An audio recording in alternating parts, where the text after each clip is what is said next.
গতকাল রাতে গুলিবিদ্ধ হয়েছেন কোচবিহার ২ নম্বর ব্লকের পঞ্চায়েত সমিতির কর্মাধ্যক্ষ রাজু দে। গতকাল রাতেই তার অস্ত্রোপচার হয়েছে। বর্তমানে তিনি অনেকটা স্থিতিশীল রয়েছেন। কদিন ধরে জেলার বাইরে ছিলেন উত্তরবঙ্গ উন্নয়ন মন্ত্রী উদয়ন গুহ। আজ শুক্রবার তিনি জেলায় এসেই সন্ধ্যে 6:30 নাগাদ রাজু দেকে দেখতে কোচবিহারের ওই বেসরকারি হাসপাতালে পৌঁছান। উত্তরবঙ্গ উন্নয়ন মন্ত্রী উদয়ন গুহ বলেন, ইতিমধ্যেই পুলিশের পক্ষ থেকে দুজনকে গ্রেপ্তার করা হয়েছে। তবে এই ঘটনায় 4 জনের নাম উঠে এসেছে। সকলকে গ্রেপ্তার করা উচিত। ঘটনার সাথে যুক্ত একটি কালো রঙের স্করপিও গাড়ির তথ্য পুলিশ পেয়েছে। শোনা যাচ্ছে গাড়িটি নাকি কোচবিহার উত্তরের বিধায়ক সুকুমার রায়ের। বর্তমানে সেই গাড়িটি পুলিশের হেফাজতে রয়েছে। মন্ত্রী উদয়ন গুহ এ ব্যাপারে সাংবাদিকদের প্রতিক্রিয়া দিতে বলেন, বাবা যেমন ছেলেও তেমন, যেমন গাছ ফলও তেমনি হবে। তিনি আরো বলেন, এজন্য ওদের প্রচুর খেসারত দিতে হবে। দাদা, এই দেখতে এলেন যেখানে উত্তর বিধানসভা কেন্দ্রের বিজেপি বিধায়ক, তার ছেলেকেও গ্রেপ্তার করা হয়েছে, তার ড্রাইভারকেও গ্রেপ্তার করা হয়েছে, কি বলবেন? ও তো পরিবারের সবাইকেই গ্রেপ্তার করা দরকার। ও তো যেমন বাবা তেমন ছেলে, মানে যে গাছ ফলও সেই রকম। ওদের কেন যে একজনকে ধরেছে আমি জানি না।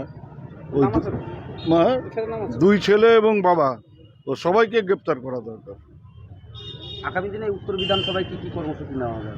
এটা আমরা পার্টিতে আলোচনা করে সিদ্ধান্ত গ্রহণ করব। তবে এই গুন্ডামি কেউ বরদাস্ত করবে না এবং এর খেসারত দিতে হবে। যদি মনে করে যে গুন্ডামি করে কুচবিহার আবার দখল করবে, ওটা ভুল রাস্তায় হাঁটছে।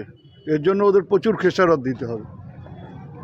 দাদা বলছে যে এই উত্তর বিধানসভা কেন্দ্রে তৃণমূল কখনোই জিততে পারেনি, সেটারই প্রতিশোধ নেওয়ার চেষ্টা করছে। হ্যাঁ, বিজেপিকে থামিয়ে দেওয়া।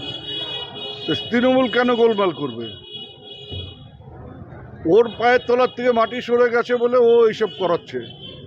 তো সবাই দেখেছে যে গাড়ি, কার গাড়ি, কখন সে গাড়ি কোথায় কোথায় গেল, কিভাবে গেল, পুরো বিয়ে তো সিসিটিভিতে আমাদের কাছে ছবি আছে। পুলিশ পায়নি, সে পুলিশও পেয়েছে। তো বাবাও তো দিনহাটায় ব্যাংক ডাকাতিতে গ্রেপ্তার হয়েছিল, পরে অনেক খুনের মামলাও আছে। এগুলো সেই রকমই হচ্ছে যে আমাদের ওখানে কেউ এরকম নেই যার মানে এই ধরনের ব্যাকগ্রাউন্ড আছে, ওদের আছে।